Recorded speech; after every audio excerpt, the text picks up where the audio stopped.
વિખ્યાત દાર્શનિક and philosopher ગુરજીએફનું એક વાક્ય છે, neither praise nor insult yourself. Neither praise nor insult yourself. તમારી પોતાની પ્રશંસા પણ ન કરો અને પોતાનું અપમાન પણ ન કરો.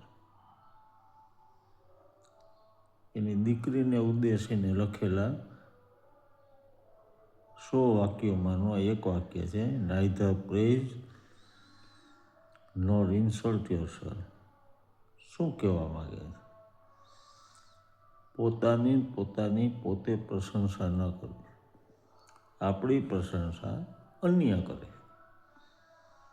અને અન્ય આપણી પ્રશંસા કરે એ વ્યાજબી કહેવાય. આપણે આપણા પ્રશંસા કરી કે હું આમ મારી વિદ્વતા, મારી બુદ્ધિમત્તા,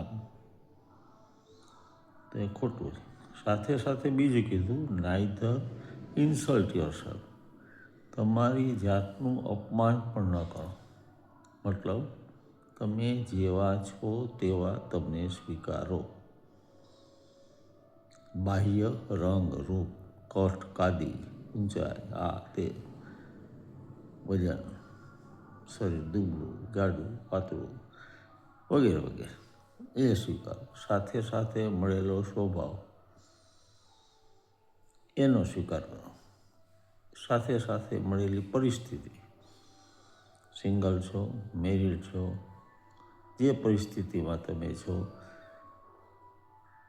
એનું અપમાન ન કરો અને તમારું પોતાનું ઇન્સલ્ટ ન કરો. હું છું, જે છું તે શ્રેષ્ઠ છું, બરાબર છું, યોગ્ય છું, યોગ્ય જગ્યાએ છું. પ્રશંસા પણ નથી કરવાની અને જાતને નિંદવાનું પણ નથી. આત્મપ્રશંસા નહીં અને આત્મનિંદા નહીં. શા માટે પોતાની નિંદા ન કરવી, પોતાનું ઇન્સલ્ટ કેમ ન કરવું? કે આપણા એક માની લીધેલા ખ્યાલો છે, એવું આપણામાં ઠાસી દેવામાં આવ્યું છે કે તું તો પામર જીવ, બિચારો જીવ, દુઃખી જીવ. એ આપણું ઇન્સલ્ટ છે. આપણા ભીતરની અંદર બેઠેલા ચૈતન્ય તત્વનું પણ અપમાન છે.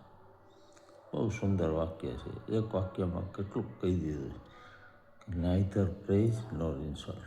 નથી પ્રશંસા કરવાની સ્વની કે બીજા ઉપર છોડી દે.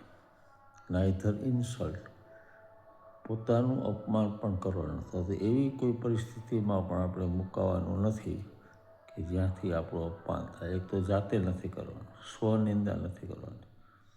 પોતે જે છો, જેવા છો તેવું પોતાને સ્વીકારવાનું છે. ધન્યવાદ, પ્રણામ. મળીશું કોઈ બીજી રત્નકણિકા સાથે, કોઈ બીજા સુવિચાર સાથે. આપનો દિવસ શુભ રહે. નર્ચર વિથ નેચર ચેનલ સાથે જોડાતા રહેજો. ફોરવર્ડ કરો, સબસ્ક્રાઈબ કરો અને અન્ય મિત્રોને પણ આ વિશે જાણ કરો. પ્રણામ.